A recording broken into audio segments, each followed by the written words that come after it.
موسیٰ علیہ السلام کے زمانے میں بارش رک گئی، جانور پیاس سے مرنے لگے، بلکنے لگے۔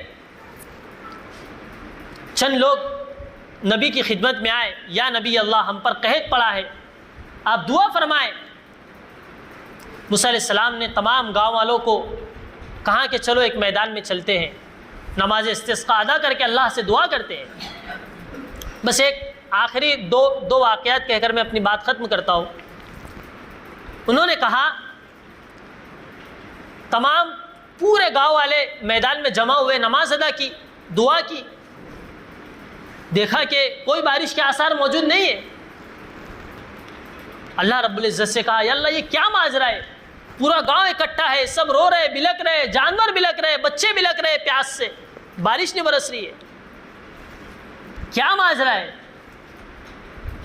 اللہ رب العزت کی طرف سے ندا آتی ہے، اے میرے کلیم، اس مجمع میں ایک گناہ گار ایسا ہے جس نے 40 سال سے سجدہ نہیں کیا، جو 40 سال سے میرا نافرمان ہے، اگر یہ اس مجمع سے نکل جائے میں بارش برسا دوں گا۔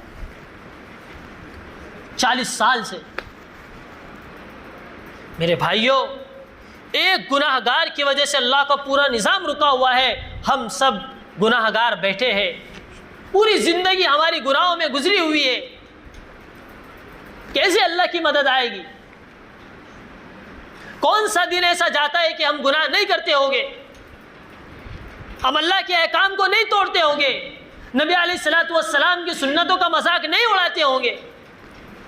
ایک گناہ گار کی وجہ سے بارش کا نظام رک گیا، جانور بلک رہے، بچے بلک رہے۔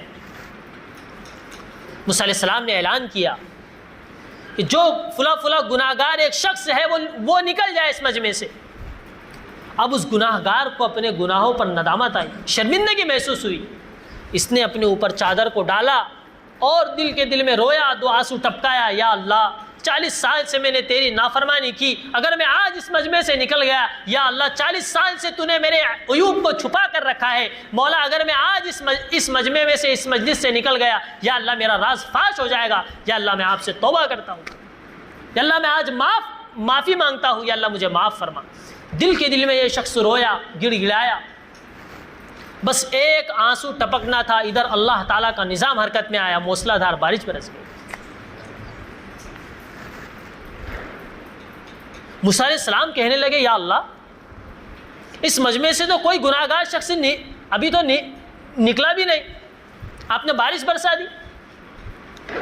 کہا موسیٰ اے میرے کلیم، وہ میرے اس بندے کا اور میرا معاملہ ہے، موسیٰ وہ میرے اس بندے کا اور میرا معاملہ ہے، یا اللہ بتا تو صحیح کون شخص ہے؟ کہا موسیٰ 40 سال سے میری نافرمانی کرتا رہا، میں اس کے عیوب کو چھپاتا رہا، اب تو وہ میرا فرمانبردار بندہ بن چکا ہے، اب میں کیسے ظاہر کروں گا؟ سوچے، ایک شخص تھا موسیٰ علیہ السلام کے زمانے میں بنی اسرائیل میں، کفل نامی،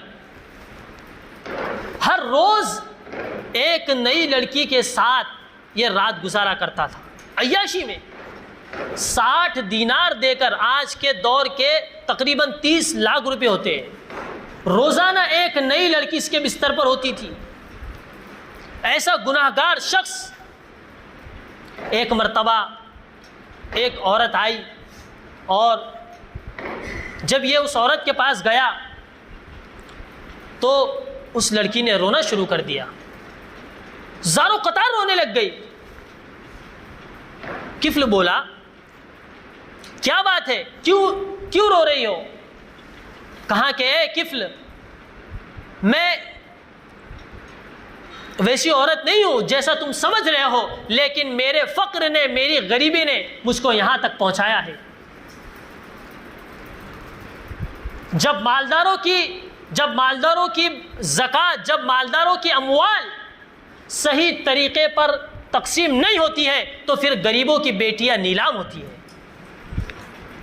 آج ہمارے معاشرے میں کتنی بہن بیٹیاں ایسی بیٹھی ہے جو ترس رہی ہے کہ کس وقت میرے ہاتھ رنگین ہوں گے، کیوں نہیں ہماری بچیاں ارتداد کا شکار ہوگی۔ خدا را اپنے مال کو صحیح طریقے پر استعمال کریں، ہم ضرورت مندوں کو دیکھے پرکھے. عورت رونے لگی. عورت کا رونا دیکھ کر، اس کی بے بسی مجبوری دیکھ کر کفل کی آنکھوں سے آنسو جاری ہو گئے، اور اس نے دل ہی دل میں اللہ سے توبہ کیا، یا اللہ میں معافی مانگتا ہوں، اے عورت جا تو آزاد ہے اور 60 دینار تجھے ہدیہ ہے. وہ عورت جب چلی گئی، صبح کو پتہ چلا کفل کا انتقال ہو گیا، اللہ کو پیارا ہو گیا، اللہ کو پیارا ہو گیا. کوئی جنازہ پڑھنے والا نہیں. ایسا نافرمان شخص جو ہر رات اپنے بستر پر ایک نئی لڑکی رکھتا ہو، ہم اس کا جنازہ نہیں پڑھیں گے. اللہ کی طرف سے آواز آئی، اس کے دروازے پر اللہ رب العزت نے ایک جملہ لگا دیا. صبح کو اس کے دروازے پر لکھا ہوا تھا، ان اللہ قد غفر للکفل، اللہ نے کفل کی مغفرت کر دی، جاؤ اس کا جنازہ پڑھو، اللہ تمہاری بھی مغفرت کر دے گا. یہ دل کی طلب ہے کہ میرا مولا مجھ سے راضی ہو جائے. ساری زندگی تو گناہوں میں گزر گئی، ایک آنسو ٹپکا کر، ایک مکھی کے سر کے برابر بھی ہم آنسو ٹپکا کر اللہ کی بارگاہ میں توبہ کر لے، اللہ گزشتہ زندگی کے سارے گناہوں کو معاف کرنے کے لیے تیار ہے. میرے نوجوانوں، میرے بھائیوں، بزرگوں، آپ حضرات سے میں اپنے بڑوں کا سبق سنانے آیا ہوں کہ آج یہ 4-5 سبق لے کر جائیں اور انشاءاللہ نیت کریں، اس پر عمل کریں گے انشاءاللہ، اور نیت کر کے اٹھے. پہلی چیز ہے ایک گناہوں کی معافی. ہم اپنے گناہوں سے مکمل طور پر کہ مر جائیں گے لیکن گناہ نہیں کریں گے انشاءاللہ. دوسرا ایک سبق یہ ہے کہ سنتوں کا اہتمام، کہ ہم جان کر نبی علیہ الصلوۃ والسلام کی سنتوں پر عمل کریں گے. اس کی تفصیل میں جانے کا وقت نہیں ہے. اور تیسری اہم چیز ہے قرآن مجید کو سمجھ کر پڑھنے کا اہتمام کرنا. ہم روزانہ 2-2 3-3 آیتیں ہمارے علماء اکرام سے، تفسیروں کی کتابوں سے پڑھ کر علماء اکرام کی رہنمائی میں ہم قرآن مجید کو جو ہے سمجھ کر پڑھنے کی کوشش کریں. تیسری چیز کہ گناہوں کی معافی، گناہوں سے اللہ تعالیٰ سے معافی مانگے، سنتوں کا اہتمام، قرآن مجید کو انشاءاللہ سمجھ کر پڑھیں گے. چوتھی چیز نمازوں کا اہتمام. اگر ہم نمازی مسلمان بھی بن گئے ایسے ناگفتہ بھی حالات میں، اللہ تعالیٰ کی ذات سے امید ہے اللہ تعالیٰ باقی کے تمام اعمال ہمارے انشاءاللہ اچھے بنا دے گے. لیکن ضرورت ہے ہم نماز پکے سچے مسلمان بنے اور نمازی بنے. چوتھی چیز نمازوں کے پابند، اور آخری چیز کہ حرام کاموں سے بھی بچیں گے اور حرام چیزوں سے بھی بچیں گے انشاءاللہ. مال حرام ہے، 2 نمبر کا پیسہ ہے، یا کسی کو دھوکہ دینا ہے، جھوٹ بولنا ہے، جو بھی حرام کام ہے ہمارے معاشرے میں، انشاءاللہ اس سے بچ کر ہم اعمال کریں گے، اللہ تعالیٰ ہماری عبادتوں میں، ہماری نمازوں میں، اللہ تعالیٰ ہماری تلاوتوں میں انشاءاللہ نور پیدا فرمائیں گے. ہم جس معاشرے کی تشکیل چاہتے ہیں ضرور بھی ضرور اللہ تعالیٰ وہ عطا فرمائیں گے. لیکن ضرورت اس بات کی ہے کہ آج ہی ہم اس اللہ کے گھر میں بیٹھ کر اللہ سے عہد لیں، انشاءاللہ میں آج سے کوئی حرام عمل اور حرام چیز میں انشاءاللہ مبتلا نہیں ہوں گا. اللہ تعالیٰ ہم سب کو کہیں سنی باتوں سے زیادہ عمل کرنے کی توفیق نصیب فرمائے. کوئی سخت جملے ایسے ہو جو آپ حضرات کے دل کو ٹھیس پہنچی ہو، میں آپ حضرات سے معذرت چاہتا ہوں. اللہ تعالیٰ عمل کی توفیق نصیب فرمائے. وآخر دعوانا الحمدللہ رب العالمین.